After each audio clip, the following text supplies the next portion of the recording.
What's up, guys? I figured I would do this video for any of you guys that are going to be installing the Tech site, whether it be the TS200 or the TS100 for the SKS. I noticed there's not too many good quality videos for people to follow when it comes to installing this, so I figured I'd go over that in this video and try to help somebody out. So let's get right to it. Alright, just a quick bit of information on the Tech sites for the SKS. The TS100 does not have elevation adjustment. This is the TS200. It has the elevation and windage adjustment. The TS100 only has the windage adjustment.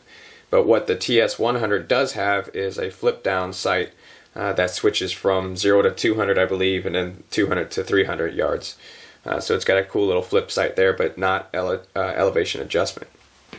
Again, this is the TS200, and here is your windage. You just push in the little detent with whatever tool that you have and rotate left or right to get your windage. And as far as your elevation on the TS200, there's a little notches on this just below the sight here, which you can rotate to up and down.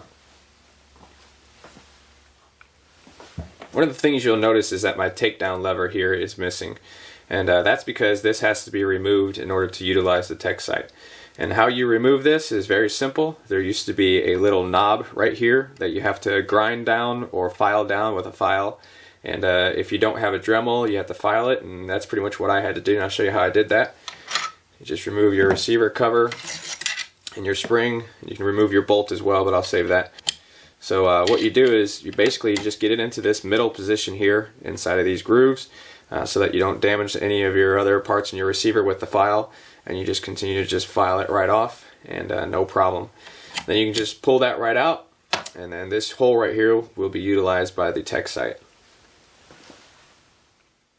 Okay, so after you've gotten your takedown lever removed, the first thing you want to do is leave your spring out and put your dust cover back on so that there's no spring tension that you're having to push in on. This makes it a lot easier for the installation. This is the new bolt that will go in place of your takedown lever, and it comes with a nut on the other side that has a notch cut onto the bottom of it, and then you'll notice inside of there's a hex head. I'll go over that in just a second. But first thing you want to do is you go ahead and make sure that your Tech site is going to fit. Like I said, with the wood, if you need to do any filing, get that done first, and then back these 4 hex heads all the way out till everything is flush here. Insert the Tech site, insert the new takedown bolt all the way through, and then on the other side here, make sure that little notch cut out is on the bottom side. Here is the nut for the other side, and you'll go ahead and insert that into the other side of the Tech site here, and making sure that this notch cut is on the down side, on the bottom down there, just like that. And then start to tighten the takedown screw bolt from the other side, and you'll notice it'll start to pull this nut here into the Tech site. Once it starts to do that, remove this hex head here, and that just comes right out. It's just a little piece. Don't lose it. Take it out, set it aside. So on the other side, you go ahead and put that on, and you start to tighten this down like so. Okay, once you have your nut on the other side tightened down, there should still be play in your Tech site. Your Tech site should still be able to rotate up and down, not like mine. Mine is already zeroed. I've already zeroed my my hex heads back here in the back, so I don't want to take them loose. However, yours should still have play in it. And what you're going to do is you're going to take a ruler or a level or something extremely flat and level, and you're going to utilize this receiver line right here, as well as the top of the Tech site. So basically what you're going to do is you're going to place your ruler on the top of this Tech site. You're going to get it flat, and you want to check the how level this is with the receiver line. Now you'll start with your lower right hex head, and you'll start to tighten that down, and what that's going to do, that's going to bring your Tech site forward, which basically will push your level straight down, and what you're trying to achieve is the same plane of this receiver, your ruler to the same plane of this receiver. So start to tighten this down, it'll drop the front down. If you go too far down, loosen it back up, and it'll bring your ruler back up again. Once you get it about level with the receiver line here, go ahead and tighten your upper right hand one, And what that will do is if you start to over tighten that one, if your lower one is still loose, it will bring your tech sight up like so. And so basically what you want to do is you want to find the medium between both of these two screws on the right hand side and get it level with this receiver line. Once you've achieved that, you can go ahead and insert or tighten down the rest of the way your takedown bolt, and then once that's tighten down the 2 hex heads on the left hand side. Now, word of caution, these hex heads are only used to make contact with the back of this receiver. These are not used to tighten down the tech sight. These are only used to make contact with the receiver. So when you're doing this, you just get it to make contact.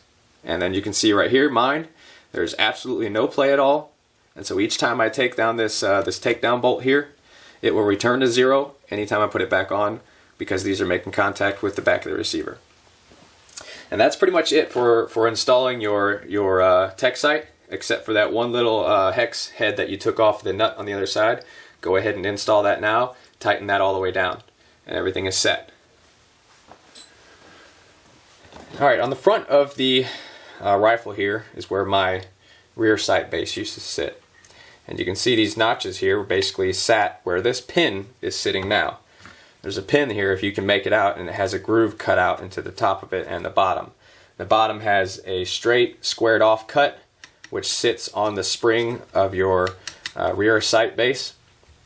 And the top has a nice sloped groove cut into it. And what that basically is going to allow you to do is to have a nice field of view to your top or your front sight post.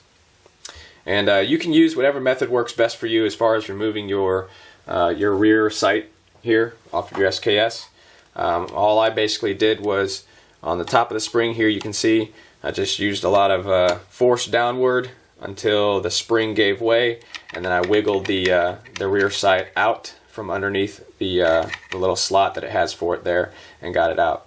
Now there's other ways to do this, and there's easier ways and there's harder ways, and like I said, figure out which one works best for you. But all I did was at the top of the front sight lever here, or the rear sight lever here, is pushed down on the spring and wiggled it right out.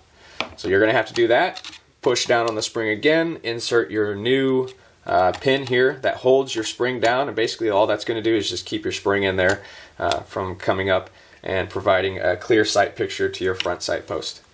Once you've gotten that, you're pretty much set, and then it's time to go sight in your rifle. Again, using the adjustments on the tech sight in the back there, it will zero in perfectly. See if I can give you a sight picture the best I can here. Now this really doesn't do it any justice at all, but it really opens up whenever you're looking through there. It's really kind of nice. And again, I can't seem to get anything good enough to justify as a sight picture here, so. But yeah, that's it, guys. Alright guys, well I hope that helped you out. I hope it wasn't too confusing for you. But pretty simple. And again, the reason I made this video is because there really wasn't any good videos to follow as far as installing one of these. Not that it's the hardest thing in the world, but a lot of times some people just want to have a video to go by, something to reference to help you out along the way. And I hope that's what this achieved, this video here. And if it helped you out at all, if you can feel free to give me a like down there. Every little like helps.